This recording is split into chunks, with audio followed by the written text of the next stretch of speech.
आप अपनी शादी में विदेशियों को बुलाकर कमा सकते हैं ढेर सारे रुपए। ये कोई मजाक नहीं बल्कि सच है। तो चलिए बताती हूँ कैसे।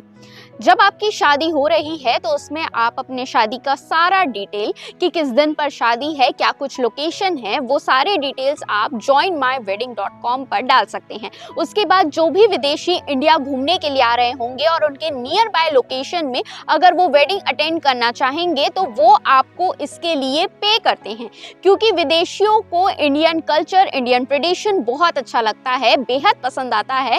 जो तौर तरीके होते हैं और जिस तरीके से शादी होती है उसे वो एंजॉय करना चाहते हैं, देखना चाहते हैं, और उसके लिए वो 20 से 30 हज़ार पर पर्सन के लिए पे भी करते हैं। आप अपना अमाउंट भी उसमें डाल सकते हैं कि कितना आपको उनसे चार्ज करना है, और फिर वो आपकी वेडिंग अटेंड करेंगे और आपको पे भी करेंगे।